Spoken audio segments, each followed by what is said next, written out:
14 جولای 1966 یه روز آفتابی تابستونی بود. روزی که مثل هر روز دیگه‌ای برای پرستاری بیمارستانی در شیکاگو شروع شد. همه مشغول کارهای روزمره‌شون بودن، اما بینشون زنی به اسم تریسا بود که مدام داشت نگران‌تر می‌شد. تریسا چند ساعتی بود که تلاش داشت با یکی از دوستاش تماس بگیره. این دوستش توی یک خونه گروهی زندگی می‌کرد، اما خب این دوستش تماس رو پاسخ نمیداد و این خیلی عجیب بود، چون هر موقع تریسا به این خونه زنگ می‌زد یک نفر بود که گوشی رو برداره. بعد از چند بار تماس گرفتن دلشوره افتاد به جون تریسا. حس می‌کرد یه چیز این وسط درست نیست.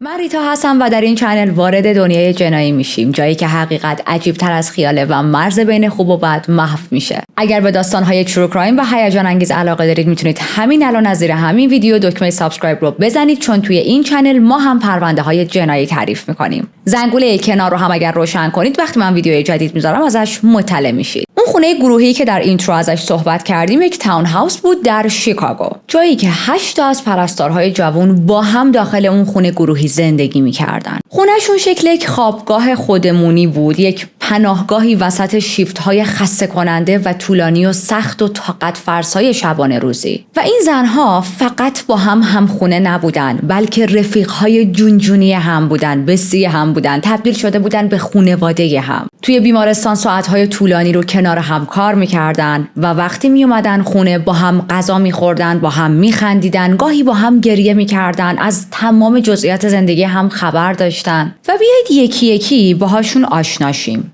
مرلیتا گارگولو متولد 1 سپتامبر 1942 بود، 23 ساله بود و اهل فیلیپین. والنتینا پاسیون متولد 14 فوریه 1942 بود، 24 ساله، اون هم اهل فیلیپین. نینا جوشمل متولد 27 دیسمبر 1941، 24 ساله. سوزان فریس متولد 10 سپتامبر 44، 21 ساله. سوزان و نینا اهل ایلینوی بودن. گلوریا دیوی متولد 13 جولای 1944، اهل کانتی. پاملا ویلکنینگ متولد 2 آگوست 45، 20 ساله. پاتریشیا ماتوسک متولد 8 دیسمبر 45، 20 ساله که این دو نفر هم اهل کانتی بودن. و مریان جوردن متولد 4 اکتبر 45، 20 ساله که البته اون شب فقط مهمون این خونه بود و خودش هنوز داشت با خانواده‌اش زندگی می‌کرد. خونه این پرستارا یک فضای مشترک گرم و صمیمی داشت. بعد از روزهای خسته کننده این زن‌ها توی خونه دور هم جمع می‌شدن، غذا درست می‌کردن، حرف می‌زدن، خستگی در می‌کردن.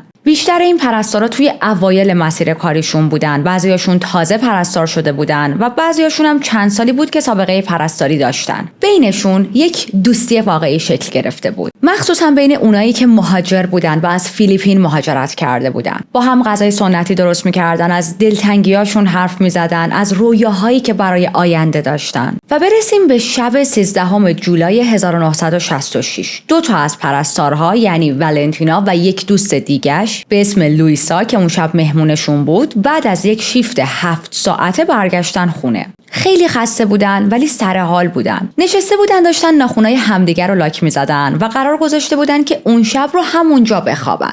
یعنی در واقع لوئیسا قرار بود پیش والنتینا، پیش بقیه پرستارها بخوابه. برای شام یه غذای خونگی درست کردن، واقعا با عشق پخته شده بود. یک چیزی شبیه یه شب نشینی ساده بین دوستها بود، دوستهایی که دارن غریبی مهاجرت رو با هم دیگه تقسیم میکنن. بعد از شام لوئیسا یادش اومد که چند تا نامه از دوست پسرش که تو فیلیپینه داره. دوست پسرش تو فیلیپین براش یه سری نامه فرستاده بود، اومده بود و این هنوز جوابشون رو نداده بود. تصمیم گرفت بره خونه یک جوابی برای این نامه ها بنویسه که نامه ها دیر فرستاده نشده از دوست پسرش و دوست پسرش نگران شه. یه سری وسایل هم نیاز داشت، اون وسایل هم از خونه خودش برداره، دوباره برگرده پیش والنتینا تا شب رو پیش بقیه پرستارها بخوابه. میرسه خونش، میشینه، نامه ها رو جواب میده و تلفن خونش زنگ میخوره. از بیمارستان باهاش تماس گرفته بودن، بهش گفته بودن که باید فردا شیفت بره با اینکه روز تعطیلش بود. خب یه ذره حالش گرفته میشه ولی چاره‌ای نداشت، باید قبول میکرد و الان دیگه شب شده بود.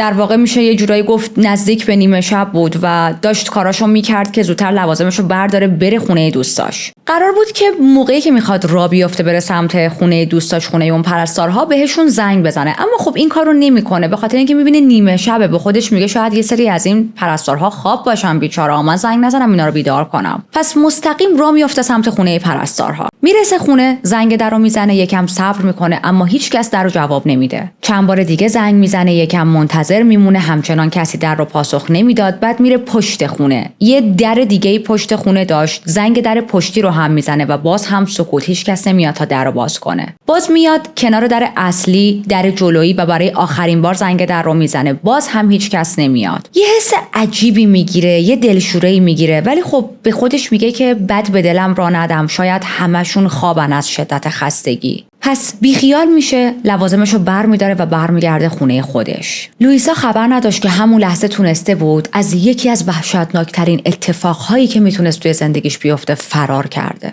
اما ما هم بریم بررسی کنیم ببینیم توی اون خونه چی داشت میگذشت که هیچ کس در رو پاسخ نمیداد. هیچ کس نمیدونست توی اون خونه ساکت، توی اون ساعتها چه اتفاقی داره میافته. تو همون ساعتهایی که لوئیسا از اون خونه خارج شده بود، رفته بود خونه خودش تا نامه دوست پسرش رو پاسخ بده، لوازمش رو برداره و دوباره برگرده، یه مرد غریبه پا گذاشته بود توی این خونه و یکی از وحشتناکترین جنایت‌ها رو رقم زده بود. اون شب حدود ساعت 11 شب پنجره خونه شکسته شد، یکی از پنجره‌ها، در واقع پنجره طبقه پایین. یک مرد مثل سایه بی صدا وارد این خونه شد. آروم با قدم‌های مطمئن، حالتی که انگار اصلا این خونه رو میشناسه، یه راست میره سمت اتاق‌ها. اول رفت جلوی در یکی از اتاق‌ها که 3 تا پرستار به اسم کورازون، مرلیتا و ولنتینا اونجا بودن.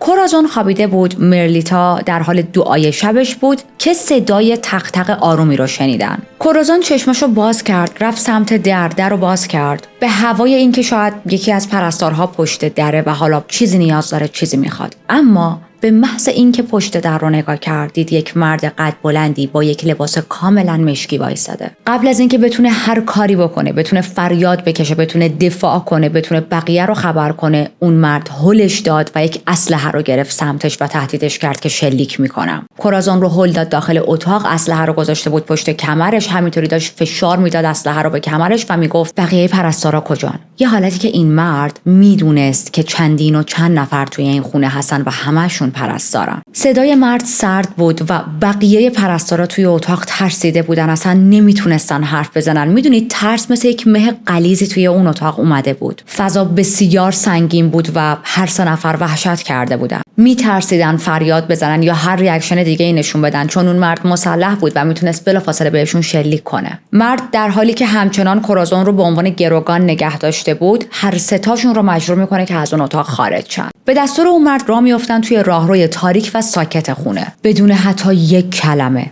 ته راهرو مستر روم قرار داشت، اتاق اصلی. و خب معمولاً مستر روم در خونه ها اتاقهای بزرگن دیگه، بزرگترین اتاقها. این مستر روم هم محل اقامت پاتریشیا، پاملا و نینا بود. مرد در اتاق باز کرد، این 3 نفر رو هم وارد اتاق کرد، چراغ رو روشن کرد و همه داخل اون اتاق بودن. پاتریشیا، پاملا و نینا خواب بودن، ولی به محض اینکه چراغ روشن شد چشمشون رو باز کردن و چشمشون افتاد به اون مرد ناشناس و ترسناک. وحشت کردن. واقعا وحشتناکه دیگه، شما توی اتاق خوابیدین، تو اتاق خودتون، بعد چراغ روشن شه، به هوای نور چراغ چشاتون رو باز کنید و ببینید یک مرد غریبه جلوتون وایساده. الان 6 تا زن توی مستر روم گیر کردن با یک مرد مزاحم مرموز و نمیدونن که چه اتفاقی قراره براشون بیفته. مرد شروع میکنه به تیکه تیکه کردن و پاره کردن ملافه ها و با همون تیکه رخت خواب ها دست و پا و مچ زنها رو یکی یکی میبنده. در واقع در حالی که یکیشون رو گروگان نگه داشته بود، بقیه رو مجبور میکرد دست و پای همدیگه رو ببندن. وقتی که کامل بسته میشد چک میکرد، صفر میکرد، محکم میکرد و نفر بعدی. حالا در حالی که داره این کارو میکنه و همه زنها وحشت کردن و نمیدونن چه سرنوشتی در انتظارشونه، با یک لحن خیلی سرد و بیروح مدام هم بهشون میگه من نمیخوام بهتون آسیب بزنم، من فقط پول میخوام، به پول نیاز دارم تا از شهر بتونم بزنم بیرون. زنا به این مرد میگن که کیفشون کجاست، کیف پولشون کجاست و هرچی پول نقد همراهشون بود، هرچی داشتن و نداشتن رو میدن به این مرد. بعضیاشون گریه میکردن، بعضیا فقط به همدیگه نگاه میکردن، ولی همشون مدام تلاش داشتن که به همدیگه دلداری بدن. سعی میکردن همو آروم کنن، آروم بمونن، امیدوار باشن. مدام تو گوش همدیگه زمزمه میکردن ساکت باش، میره، میخواد پولا رو برداره بره. اگر ما آروم باشیم اون هم آروم میمونه و احتمال زیاد بلایی سرمون نمیاره. همون موقع بود که مرد یه دفعه خشکش زد. چرا؟ چون صدای قدم‌هایی از پله ها رو شنید. یکی داشت میومد بالا. کی بود؟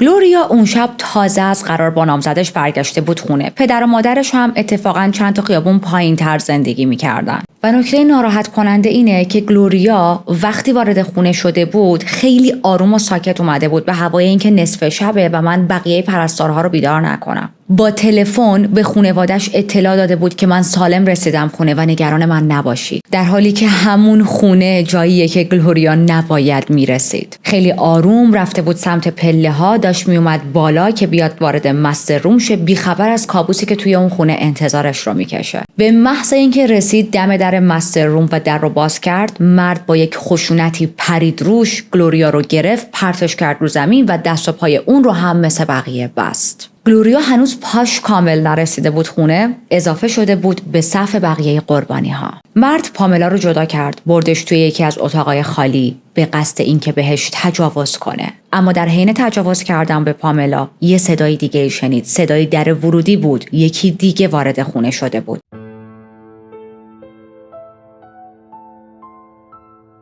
این بار نوبت مری و سوزان بود که وارد خونه شن. عقب‌تر گفتیم که مری اصلا ساکن اون خونه نبود، ولی چون سوزان قرار بود با برادر مری ازدواج کنه، اون شب مری اومده بود که پیش زن برادر آیندهش بخوابه و یک شب عادی بود براشون. اما وقتی دو نفرشون رسیدن طبقه بالا نزدیک مستر روم شدن و اون مرد رو با چاقو و اسلحه دیدن، خیلی دیر شده بود و نتونستن مقاومت کنن. سوزان و مری تلاش کردن که جیغ بزنن، تلاش کردن فرار کنن، ولی خب اون مرد با اسلحه تونست نگهشون داره، تهدیدشون کرد و مجبورشون کرد که باید وارد اتاق شید، وگرنه از پشت بهتون شلیک میکنم. و الان وعده‌ای که داده بود که من اومدم فقط دنبال پول میگردم، اگر به من یه مقدار پول بدید میخوام از شهر خارج شم و بهتون کاری ندارم و نمیخوام آسیبی بزنم، کاملا از یادش رفته بود. و جنایت‌های اصلی این مرد از اینجا به بعد شروع میشه. اون اتاقی که زنها رو زندانی کرده بود هیچ راه فراری نداشت و خب تمام زنها هم دست و پا و دهنشون بسته شده بود. شروع کرد یکی یکی زنها رو از اتاق بیرون بردن، یکی یکی با بیرحمی میبردشون توی یک اتاق دیگه‌ای، توی یک فضای دیگه‌ای، خفشون میکرد، بهشون چاقو میزد، میکشتشون و بعد میرفت سراغ یک زن دیگه. اول از همه سوزان رو از اتاق خارج کرد و به قتل رسوندش، بعدش مری، بعدش نوبت پاملا رسید. بین هر قتل حدود نیم ساعت مکس میکرد و این نیم ساعت برای زنهایی که توی اون اتاق گیر کردن واقعا عذاب آوره. یک سکوت بیروح و سرده. هر بار وارد اتاق میشد یک زن دیگر رو برمی‌داشت میبرد، ساکت، بی صدا، و هیچ کدوم از زنهایی که داخل اتاق بودن نمیتونستن بفهمن که دقیقاً چه اتفاقی داره میفته. چرا داره دونه دونه ماها رو جدا میکنه، از اتاق میبره بیرون و بعد ما دیگه اون آدم‌ها رو نمیبینیم. ولی خب سکوتی که توی خونه بود، جیغ و گریه و فریادهایی که هر از گاهی از اون یکی اتاق میومد و یک سکوت سنگینی که بعدش به وجود میومد، گویای همه چیز بود. وسط این ترس و دلهوره، یک لحظه‌ای که مرد از اتاق رفت بیرون تا جون یک قربانی دیگر رو بگیره، کورازان تونست آروم و بی صدا بره زیر یکی از تخت‌ها قایم شه. نفسش رو حبس میکنه، قلبش به شدت داشت تون میزد اما تکون نمیخوره. یه حالتی که انگار زیر تخت یخ زده بود. انگار خودش رو مجبور کرده بود به یه خواب زمستونی بره تا دیده نشه، تا صداش شنیده نشه. و خب امیدوار بود که این مرد یادش بره چند نفر توی اتاق بودن، دقیقاً جون چند نفر رو گرفته و چند نفر باید توی اتاق زنده باشن. همین اتفاق هم میفته. مرد فراموش میکنه که یک نفر کمه. احتمالاً انقدر حواسش پرت قربانی ها شده بود که کورازان رو از قلم انداخته بود. یا شاید هم زنگای پشت سر همه در خونه داشت تمرکزش رو به هم میریخت. لوئیسا رو یادتون هست؟ تو این خط زمانی لوئیسا اومده جلوی در خونه، داره زنگ میزنه، کسی در رو پاسخ نمیده و لوئیسا با خودش فکر میکنه خب شاید همه خوابن، در حالی که یک تعدادی توی این خونه مردن و تعداد دیگه هم در انتظار مرگ دست و پاشون توی اتاق بسته شده و گیر کردن. حالا الان لوئیسا بعد از چند بار که زنگ در ورودی اصلی رو میزنه و کسی پاسخ نمیده، میره در پشتی رو میزنه. مرد میره کنار در پشتی کمین میکنه که اگر کسی وارد شد همونجا بپره روش، حالا بکشاتش یا دست و پاشو ببنده. اما لوئیسا باز دوباره برمیگرده دم در ورودی اصلی و شروع میکنه زنگ اونجا رو زدن. خب این باعث شده این مرد کلافش، عصبی شه. میدونید هی حالتی که از این در داره به اون در میره و وسط قتل و تجاوز یه نفر مزاحمش شده. بعد از چند تا زنگ مرد بیخیال میشه و میره طبقه بالا تا به بقیه قتل‌هاش برسه، با تفکر به این که ولش کن هر کسی هست بیخیال میشه، چون قطعا این آدم کلید خونه رو نداره. اگه داشت که اینقدر زنگ نمیزد. پس یه چند تا زنگ میزنه و بیخیال میشه میره و همین اتفاق هم افتاد. لوئیسا رفت بی خبر از اینکه فقط چند ثانیه تا مرگ فاصله داشت. اون شب تنها کسی که قبل از کشته شدن مورد تجاوز قرار گرفت گلوریا بود. حدود ساعت 3 صبح وقتی که مرد بالاخره آتش بیمارگونه‌اش برای این حجم از خشونت خوابید، یعنی قتل 8 زن و تجاوز به یکیشون، شروع کرد توی خونه دنبال پول گشتن. هر چی پول نقد پیدا کرد و برداشت. آخرش هم از پله ها رفت پایین، از خونه خارج شد و مثل یک شبح توی تاریکی شب محو شد. و همچنان کورازون زیر یکی از تخت‌ها قایم شده و نفس خودش رو حبس کرده. شنیده بود که این مرد از پله ها رفت پایین، شنید که در خونه بسته شد، اما هنوز جرأت و جسارت این رو نداشت که از زیر تخت بیاد بیرون. میلرزید، بی صدا گریه میکرد، ناخودآگاه اشکاش میومد و هنوز نمیتونست باور کنه که من زنده ام، من واقعا زنده موندم. و این در حالیه که 8 نفر از دوستاش این ور اون ور خونه به قتل رسیدن. بالاخره حدود ساعت 5:30 صبح وقتی که آفتاب تازه داشت طلوع میکرد و هوا کم کم روشن میشد، کورازون میتونه یه ذره شجاعت توی خودش جمع کنه و از زیر تخت بیاد بیرون. از اتاق بیرون میره به امید اینکه شاید 1-2 نفر 3 نفر از بقیه دوستاش رو ببینه که اونا هم تونستن یه جوری یه جا قایم شن و یا زنده موندن. اما خب چیزی که توی خونه میبینه افتضاح ترین صحنه ممکن بود و برای همیشه تو ذهنش حک شد. اجساد دوستهای صمیمیش هر جای خونه افتاده بود با یک میزان زیادی از خون. اجساد توی اتاقهای مختلف پخش شده بودن، همشون بیجون و بی صدا افتاده بودن و تکون نمیخوردن. بدنش شروع کرد به لرزیدن، تپش قلب شدید گرفته بود، ولی خب مجبور بود یه کاری کنه. با یک ترسی که عمیقاً توی وجودش بود خودش رو کشید تا دم پنجره طبقه دوم. پنجره رو باز کرد تا کمر خم شد بیرون، روی لبه باریک وایساد و با صدایی که انگار از ته وجودش بیرون اومده بود شروع کرد به جیغ کشیدن. هم داشت به انگلیسی حرف میزد و فریاد میزد، هم به زبون محلی خودشون فریاد میزد که همشون مردن، دوستان مردن، خدای من تنها کسی هم که زنده موندم، کمک کنید. و تا وقتی که پلیس برسه کورازون همینطوری نان استاپ داشت این حرفا رو فریاد میزد. میدونید من احساس میکنم یک حالت پنیک اتک بهش دست داده بود، یه حالتی بود که انگار نمیدونم چطوری بیان کنم، چون برای چندین و چند ساعت زیر تخت سکوت کرده بود، مدیریت بحران کرده بود که الان من باید زیر این تخت ساکت باشم، وقت گریه نیست، وقت جیغ نیست، وقت فریاد نیست. و بدنش برای چند ساعت تمام این احساسات رو، تمام این ریاکشن ها رو تو خودش ذخیره کرده بود، در واقع نگه داشته بود. و حالا که رسیده بود دم پنجره و مطمئن بود که اون قاتل رفته، شروع کرده بود به فریاد زدن، یه حالت بیرون ریزی. خب صبح خیلی زود بود، کوچکترین صداها میتونه خیلی راحت توی خیابون پخش شه، چه برسه به چنین جیغ و فریادی که به صورت نان استاپ همینجور کورازون داشت این جمله ها رو تکرار میکرد. مردم خیلی زود از خونه ها میزنن بیرون، پلیس رو خبر میکنن، پلیس به سرعت میاد و وقتی در خونه رو باز میکنه با صحنه روبرو میشه که واقعا کابوس بود، واقعا انگار از یک فیلم ترسناکی اومده بود بیرون، انگار از یک کتاب تخیلی ترسناک اومده بود بیرون. با اینکه کورازون خیلی حالش بد بود، اما تونست یک تصویر کاملا واضح از این مرد رو به پلیس ها بده و واقعا من به کورازون افتخار میکنم، چون میبینید چیزهایی که ما داریم راجع به رفتار و ریاکشن کورازون تعریف میکنیم اصلا چیزای عادی نیست. بله برای ماهایی که تو جای گرم و نرم نشستیم و فقط داریم گوش میکنیم شاید عادی باشه، شاید با خودمون توی این کامفورت زونمون بگیم که خب آره اگه ما هم توی همچین شرایطی بودیم شاید این کارو می‌کردیم، شاید اون کارو می‌کردیم. ولی باور کنید مدیریت این رفتار توی چنین شرایطی واقعا دشواره و واقعا هنر میخواد. کورازون به پلیسا میگه که اون مرد سفید پوست بود، حدود 20 خورده ساله بود، قدش بلند بود، حدود 6 فوت، موهاش کوتاه قهوه‌ای بود و صداش رو به وضوح شنیدم چون موقعی که داشت اون فاجعه رخ میداد و قتل‌هاش رو انجام میداد چند کلمه حرف زده بود. مهمترین چیزی که به پلیس میگه یک تتویی بود که روی ساعد این مرد دیده شده بود. تتوی این مرد چی بود؟ Born to raise hell، یعنی زاده شده برای به پا کردن جهنم. و این تتو خیلی مهمه، هم معنیش واقعا آدمو مورمور میکنه، یک مردی که وارد یک خونه شده و واقعا یک جهنم به پا کرده و یک تتویی روی دستش داره که نوشته زاده شده برای به پا کردن جهنم و همین که جلوتر این تتو به درد ما میخوره. پلیسا شروع میکنن به گشتن داخل خونه که هر گونه اویدنسی میتونن پیدا کنن. یه تیشرت کاملا خیس پیدا میکنن، خیس از عرق. ولی چیزی که بیشتر از همه براشون اهمیت داشت اثر انگشت یک نفری بود که همه جای خونه پیدا میشد، روی کیف، روی لیوان آب، روی دستگیره در، حتی روی بشقاب‌های غذا. و اینها همه همون سرنخ‌هایی بودن که قرار بعدها به اون مرد برسونتشون. و حالا نوبت کشف صحنه‌های جنایت بود و بیایید ما هم دونه دونه اجساد رو با هم بررسی کنیم. گلوریا کاملا برهنه روی یک مبلی توی طبقه پایین به شکم افتاده بود، خفه شده بود و بدنش تیکه تیکه شده بود. یعنی این مرد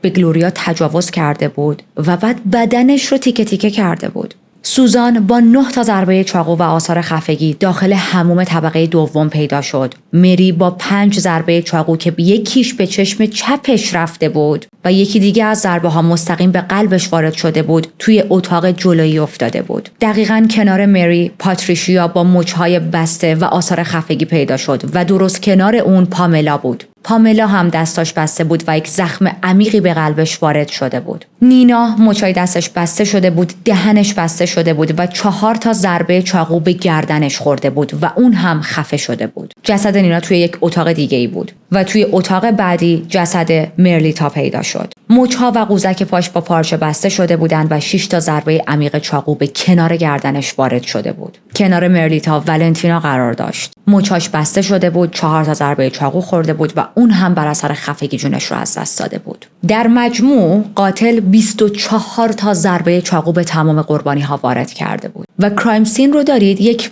خشم وحشیانه بی منطق مثل انفجار یک چیزی که سالها درون این آدم بوده و حالا یهو منفجر شده.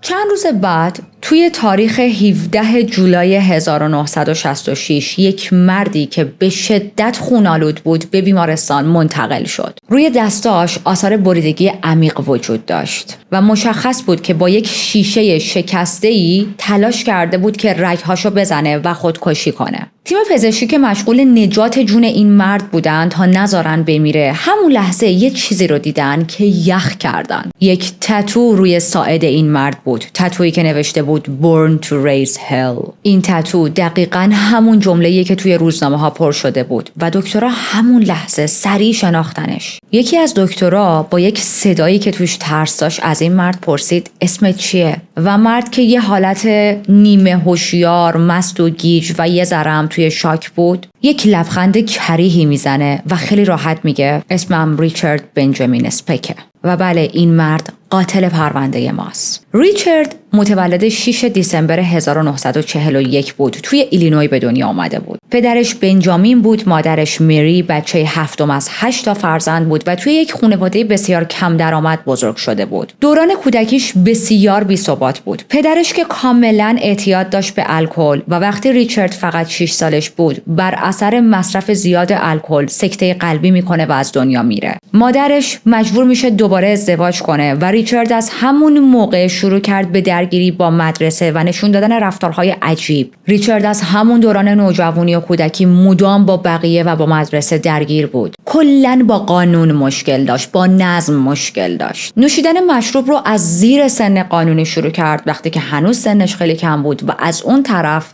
دزدی‌ها و خلاف‌های ریز و درشتش هم از همون سن شروع شد. توی جولای 1963 وقتی که فقط 21 سالش بود، به خاطر جعل امضا روی یک چک دزدی و یه سری سرقت لوازم و اینا مثلا از فروشگاه مواد غذایی دستگیرش کردن. به 3 سال زندان محکوم شد ولی فقط 16 ماه توی زندان موند و بعد بعد آزاد شد، اما فقط 1 هفته بعد دوباره برگشت زندان. چرا؟ به خاطر اینکه به یک نفر یک حمله شدیدی کرده بود و خب آزادی مشروط قبلی که داشت رو نقض کرده بود. اما خب باز هم بعد از مدتی از زندان میاد بیرون و بعد از اون رفتار ریچارد روز به روز داشت بدتر و غیر قابل پیش بینی تر و خشن‌تر میشد، تا وقتی که رسید به 24 سالگی و دیگه کاملا توی شهر و منطقه معروف بود، شهرت پیدا کرده بود به این که این یک آدم پرخطره، این یک آدم غیر قابل کنترله. تمام مدت مست بود، دائم الخمر بود و رفتارهای انفجاری از خودش نشون میداد، یه سر دعوا مینداخت، خشونت بی حد نشون میداد و هی جرماش داشتن شدیدتر و بیشتر میشدن. وقتی ریچارد رو آدم‌ها نگاه میکردن کاملا میفهمیدن که با یک شخصی طرفن که ناپایداری روانی داره، کسی که به زودی قراره این خلاف‌های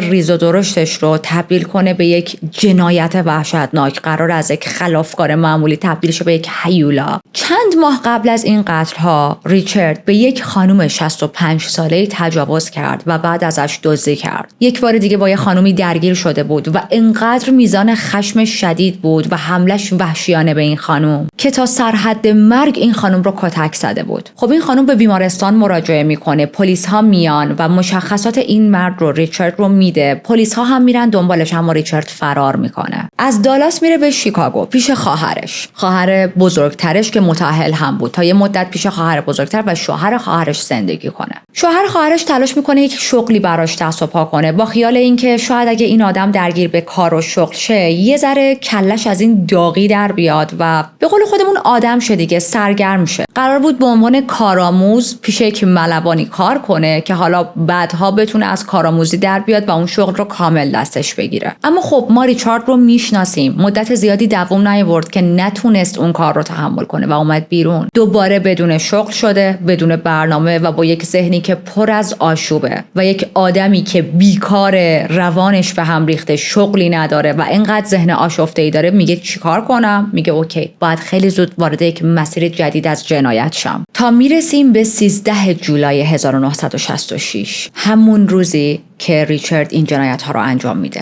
قبلش توی یک باری با یک خانم 53 ساله‌ای به اسم ال هوپر آشنا میشه. اولش یه ذره با هم گپ میزنن و این خانم به رسم ادب با حالت اینکه خب دارم با یک آدمی صحبت میکنم یه ذره خوشوبش میکنه با ریچارد، ولی ریچارد خیلی زود حد و مرزها رو رد میکنه و شروع میکنه با این خانم لاس زدن. خب این خانم به سرعت ریچارد رو رد میکنه، یعنی میگه که نه، من نمیخوام با تو لاس بزنم و من فقط داشتم دوستانه باهات گپ میزدم. اما ریچارد عادت نکرده بود که نبشنوه. ریچارد چاقو میکشه، اون زن رو تهدید میکنه و مجبورش میکنه که باهاش بره به یک اتاقی توی موتل. توی اون اتاق بهش تجاوز میکنه، اسلحه شخصی اون خانم رو میدزده و از اونجا میزنه بیرون. خیلی راحت میره به یک بار دیگه‌ای برای ادامه نوشیدن مشروب. بعدش برمیگرده دوباره به همون موتل، یعنی ببینید چقدر پرروه، به همون موتلی که چند دقیقه پیش به یک زنی داخلش تجاوز کرده بود. یک چاقوی شکاری داشت، اون رو هم برمیداره، لباسهاش رو عوض میکنه، سر تا پا لباس مشکی میپوشه و راه میافته. ساعت حدود 11 شب وارد اون تاون هاوسی میشه که پرستارها داخلش زندگی میکردن و یکی از وحشیانه ترین قتل های گروهی تاریخ آمریکا رو رقم میزنه. پلیس میگه ریچارد از قبل میدونسته خونه اون 8 تا پرستار کجاست، میدونسته که 8 تا دانشجوی رشته پرستاری اونجا زندگی میکنن، اینا رو از قبل دید میزده، آمارشون رو گرفته بوده. یه زمین بازی پشت خونه پرستارها بود که شبها مردای محلی میرفتن اونجا میشستن، گپ میزدن، بازی میکردن و به احتمال خیلی زیاد ریچارد هم از طریق همون زمین که مستقیم دید داشته به خونه این پرستارها رو زیر نظر داشته. پس ریچارد برنامه‌اش رو از قبل چیده بود. وقتی قتل‌ها رو انجام داده بود، چاقوی خون‌آلود رو توی یه رودخونه انداخته بود و خیلی راحت برگشته بود به موتل، ولی چون اون رودخونه عمق زیادی نداشت، پلیس تونسته بود چاقو رو پیدا کنه. برگشته بود به موتل، روی بالش دراز کشیده بود، انگار نه انگار که اون شب به 8 تا زن حمله کرده، به یکی تجاوز کرده و زندگی‌هاشون رو به بدترین روش ممکن گرفته و برای همیشه نابود کرده. و خب طولی نکشید که صبح صبح فرداش یعنی 14 جولای جنایتش تیتر اول همه روزنامه ها شده بود و نه فقط روزنامه های توی شیکاگو بلکه تو کل کشور همه از جنایت قرن حرف می زدن. پلیس با کلی از مردم صحبت کرده بود و شاهدهایی داشتن از مردی با همون مشخصات فیزیکی صحبت می کردن. یکی از چیزهایی که راجع به ریچارد خیلی زایه و تابلو بود، حالا سوای اون تتویی که داشت، لهجه جنوبیش بود. یک کشیدگی خاصی توی صحبت‌هاش بود که باعث می‌شد وقتی با آدم‌ها صحبت می‌کنه آدم‌ها فراموش نکنن اون اکسنت رو. و در حالی که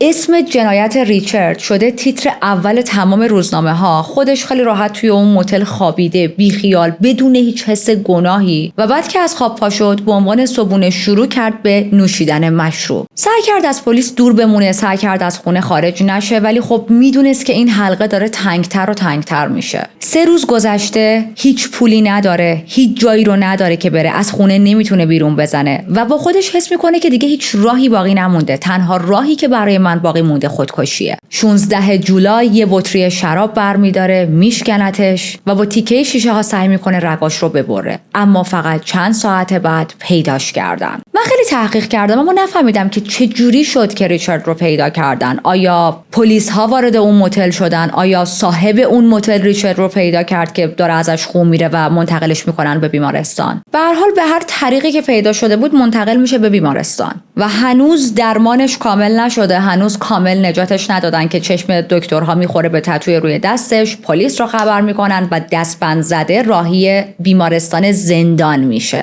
بعد از اینکه حالش بهتر میشه دادگاهاش از 3 اپریل 67 شروع میشه. یک تیم بزرگی از وکیل‌ها میان تا ازش دفاع کنن و خیلی تلاش داشتن که یک تصویری بسازن از اینکه این آدم یک کودکی سختی داشته، کودکیش پرآسیب بوده، کاری کنن که اون رو مسئولیت جنایت‌هاش رو ازش سلب کنن و بتونن تبرئه‌اش کنن. ولی خب زیر اومدی قرمه سبزی، نمیتونی به همین راحتی از زیر 8 تا قتل وحشیانه فرار کنی. وکلاش میگن وقتی فقط 3 ماهش بوده ذات‌الریه گرفته، همین باعث شده مغزش برای مدت طولانی دچار کمبود اکسیژن بشه، به طوری که 1 ماه کامل با دستگاه اکسیژن نگهش داشته بودن. میگن همون موقع به مغزش آسیب وارد شده و بعدها ترکیب اون صدمه مغزی با مصرف شدید الکل و مواد مخدر باعث بروز خشونت توی رفتارش شده و این جنایت ها رو مرتکب شده. گفتن ریچارد موقعی که داشت این قتل ها رو مرتکب میشد مست بوده، تحت تاثیر مواد مخدر بوده و اصلا کلا چیزی از این اتفاق ها به خاطر نداره. انگیزه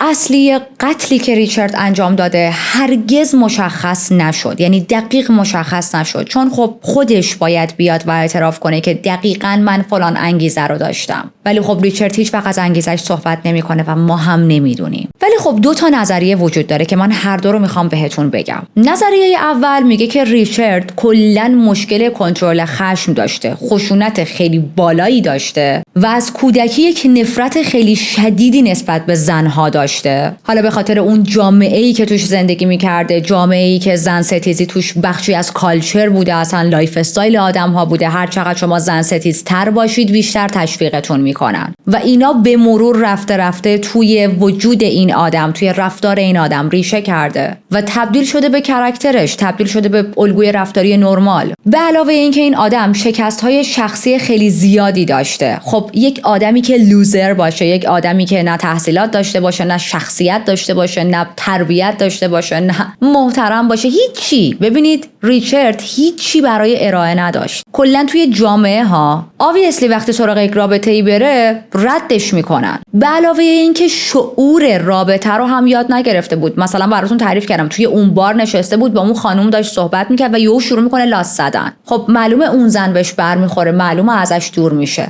و این باعث میشد که ریچارد احساس سرخوردگی بهش دست بده. خلاصه لانگ استوری شورت تمام اینا جمع شده و اون شب یک چنین خشمی رو به 8 زن نشون داده. نظریه دوم اما خیلی دارک تره. نظریه دوم میگه ریچارد به طور عمیق یک میل شدیدی به سلطه و کنترل زنان داشته. به قربانی‌هاش به چشم چیزی نگاه میکرده کرده که باید کاملا مطیعش باشن حتی اگر به قیمت جونشون تموم شه. ریچارد از قبل این قتل رو، این حمله ها رو برنامه ریزی کرده بوده، فانتزی این اتفاق ها رو داشته. شواهد همین تئوری دوم رو تایید میکنن و خب من خودم روی این نظریه دوم بیشتر میتونم تکیه کنم. چرا؟ بیایید با هم بررسی کنیم. ریچارد بعد از تجاوز به اولین قربانی، به اون خانمی که توی بار بهش حمله کرده بود، اسلحه‌شو میدزده، دوباره برمیگرده خونه، یه چاقو برمیداره، لباس مشکی تنش میکنه و بعد میره سراغ خونه‌ای که 8 تا پرستار، 8 تا زن داخلش بودن، خونه‌ای که احتمالاً از قبل دیده بوده، زیر نظر گرفته بودتش. اینها نشونه‌های کسی نیست که یک لحظه یک خشمی اومده سراغش، حالا به خاطر هر مشکلی که قبلا داشته. اینها نشونه‌های کسیه که برای اعمالش فکر کرده، انتخاب کرده، برنامه ریخته و با کنترل کامل همه چیز دست به کار شده. اما حالا بیایید از کورازون صحبت کنیم. کورازون با وجود اینکه آسیب روانی وحشتناکی دیده بود، اما با یک سر بالا توی دادگاه حاضر میشه. جلوی همه وای میسه، توی اون سکوت سنگین دادگاه، جلوی صدها چشم و بدون تردید ریچارد رو به عنوان قاتل 8 تا از دوستاش شناسایی میکنه. و واقعا وحشتناکه لحظه‌ای که کورازون داره به ریچارد نگاه میکنه توی دادگاه. نمیتونم تصورش کنم. دادگاهش خیلی طولانی نبود، فقط 2 هفته طول کشید و هیئت منصفه کمتر از 1 ساعت مشورت کرد تا رأی نهایی رو صادر کنن. ریچارد در تمام موارد گناهکار شناخته شد و حکمی که براش صادر کردن حکم اعدام بود. میره زندان، 6 سال توی سلول منتظر مرگ بود، توی صف اعدام بود، اما توی سال 1972 دیوان عالی آمریکا حکم اعدام رو غیر قانونی اعلام میکنه اونجا. پس مجازات تغییر میکنه و به جای اون 8 تا دوره 50 تا 150 سال حبس ابد بهش میده به خاطر هر 8 تا قتلی که کرده بود. و خب این یعنی این که عملا تا آخر عمر توی زندانه. حالا حتی اگر واسه 1 دونه یا 2 تا قتل هم بتونه عفو بگیره، بقیه رو میخواد چیکار کنه؟ توی سال 78 بعد از بیش از 10 سال پشت میله های زندان بودن، برای اولین بار تصمیم میگیره که مصاحبه کنه. تو اون مصاحبه اعتراف میکنه که آره من پرستارها رو کشتم، من خیلی متاسفم، ولی نمیدونم چرا اون کارو کردم. و تو مصاحبهش در ادامه همه چیز رو میندازه گردن کودکی دردناکش و حتی میگه که خانواده هایی که بچه دارن باید خیلی مواظب باشن، چون هر کسی ممکنه سرنوشت تلخی مثل من پیدا کنه.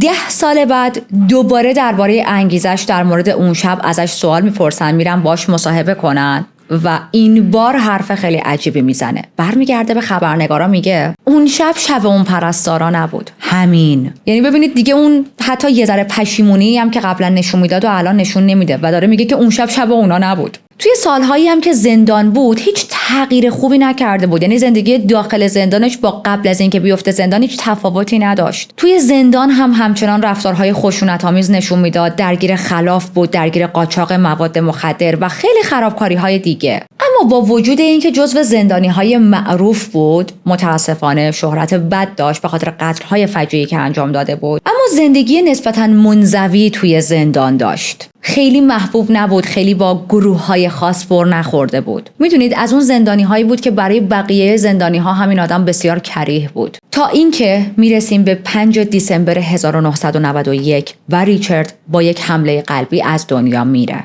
درست 1 روز قبل از تولد 50 سالگیش بود که میمیره. و بیایید قبل از اینکه با هم خداحافظی کنیم و این پرونده سنگین رو ببندیم، چند لحظه راجع به قربانی هامون صحبت کنیم. این پرونده تهیه شد به یاد 8 زنی که شب 13 جولای 1966 توی سکوت خونشون قربانی خشونتی بیرحمانه شدن. همشون جوان بودن، پر از امید، پر از رویا.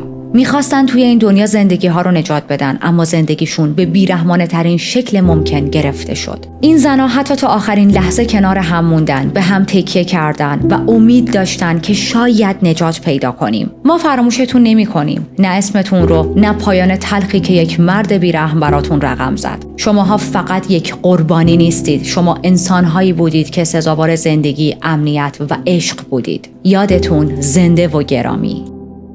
دمتون گرم که تا اینجا با من همراه بودید. اگر که هنوز چنل رو سابسکرایب نکردید و داستان‌های جنایی رو دوست دارید، من خیلی خوشحال میشم که دکمه سابسکرایب رو بزنید. obviously بقیه اعضا هم خوشحال میشن، چون وقتی ما جمعمون بزرگتر شه انگیزه و انرژی من برای کاور کردن پرونده بیشتره. یادتون باشه حتما برای من کامنت بذارید، من تمام کامنت ها رو میخونم. و برگردیم به ریچارد. چیزی که راجع به پرونده ریچارد برای من عجیب بود و من رو جذب کرد که بخوام کاورش کنم، فقط قتلی که اتفاق افتاد نبود بچه‌ها. این خشونت بی حد و اندازه‌ای که نشون داد بود. اینکه 8 تا زن داشتن زندگیشون رو می‌کردن، در واقع بهتره بگیم 9 تا، چون شخصی هم که بازمانده شد از اون به بعد دیگه زندگی نرمالی نداشت. 9 نفری که داشتن زندگیشون رو میکردن و بعد یهو به خاطر یک ذهن بیمار زندگیشون تا ابد تغییر کرد. و از نظر من اینکه ریچارد تونست 8 تا زن رو توی چند ساعت توی یک فضای بسته به صورت کاملا سیستماتیک و مرحله به مرحله بکشه، نشون دهنده اینه که این قتل‌ها اصلا تصادفی نبودن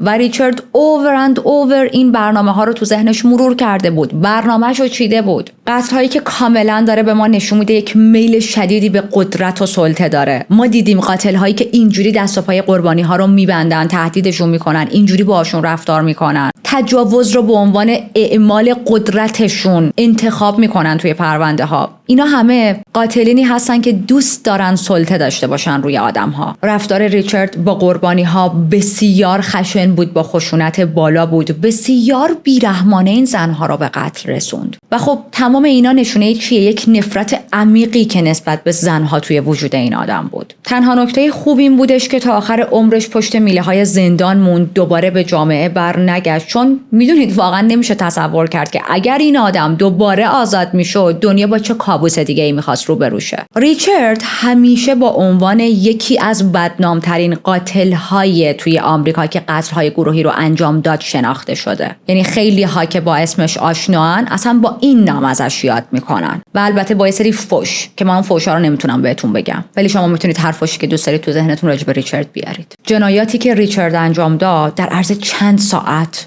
زندگی خیلی ها رو تغییر داد. و تو بیانست وقتی به اون خونه فکر میکنم، به اینکه اون زنها توی اون لحظه چه عواطفی داشتن، چه احساساتی داشتن، تنها چیزی که توی ذهنم میاد یک ترس، اونم نه ترس معمولی، یک ترس عجیب، یک حس تلخ بی اطمینانی، یک حسی که آره ما داریم میمیریم و بعد یک کوچولو امید باهاش میکس میشه که شاید زنده بمونیم. توی یک مقاله‌ای خوندم ریچارد بعد از هر قتل میرفت دست و صورتش رو میشست. فقط شما کثافت بودن این آدم رو گوش کنید. میرفت دست و صورتش رو میشست، خودش رو مرتب میکرد که وقتی دوباره داره برمیگرده پیش بقیه زنها توی اون اتاق تا قربانی بعدیش رو انتخاب کنه، اونا نترسن، هیچ لکه خونی روی بدنش نداشته باشه، تا بقیه قربانی ها تا لحظه آخر امیدوار باشن که شاید داره دونه دونه مثلا به ماها تجاوز میکنه و بعد رهامون میکنه، در صورتی که ریچارد داشت دونه دونه اینها رو میکشت. یعنی هر بار که میرفت توی اون اتاق تا یک زن دیگه رو انتخاب کنه و بیاره به قتل برسونه، تا لحظه آخر زنها از سرنوشتی که در انتظارشون بود بیخبر بودن.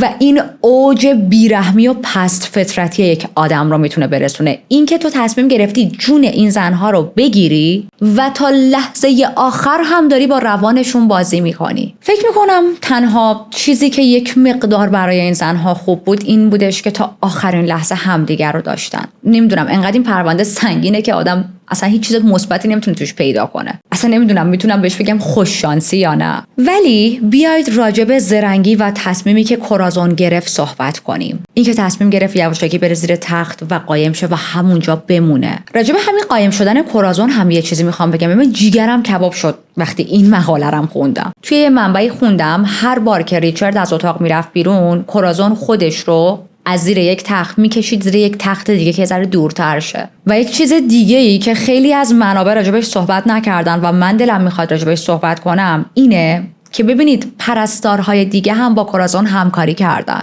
پرستارها دیده بودن که کورازون خودش رو کشونده زیر تخت قایم کرده، ولی نه جیغ زدن نه مثلا لوش دادن، چون بعضی از آدم‌ها اینطوریان دیگه، میگن مثلا اگه قراره ما بمیریم خب تو هم بمیر. و نه حتی پرستارهای دیگه تلاش کردن که اونا هم برن زیر تخت قایم شن، چون مطمئن بودن که اگر 2 نفر میس شن، ریچارد دیگه اینو قطعا میفهمه. 1 نفر رو شاید متوجه نشده ولی 2 نفر یهو کم شن میفهمه. پس سکوت کردن، حتی با وجود اینکه جون خودشون در خطر بود و میدونستن که نفر بعدی ممکنه خودشون باشن وقتی ریچارد وارد اتاق میشه و داره زنها رو انتخاب میکنه. و این یعنی یک دوستی عمیقی که بین این زنها بود. این یعنی امیدوار بودن به این که اوکی درسته ما داریم میمیریم ولی حداقل 1 نفر از بین ما میتونه زنده بمونه. این 1 نفری که زنده مون شاید بتونه بره کمک بیاره. و تتویی که ریچارد روی دستش زده بود اصلا خیلی برای من عجیب بود. ببین برای همین دارم میگم این آدم یک لحظه یک دفعه خشم آنی بهش دست نداده. از نظر من تتو زده بود زاده شده برای برپا کردن جهنم. پس تو اصلا شری، تو اصلا کلت بو قرمه سبزی میده، تو اصلا دنبال داستان بودی همیشه تو زندگیت. خیلی دوست دارم نظر شما رو راجع به این پرونده بخونم، ولی من خودم با وجود این که خیلی از ساعت هام در هفته صرف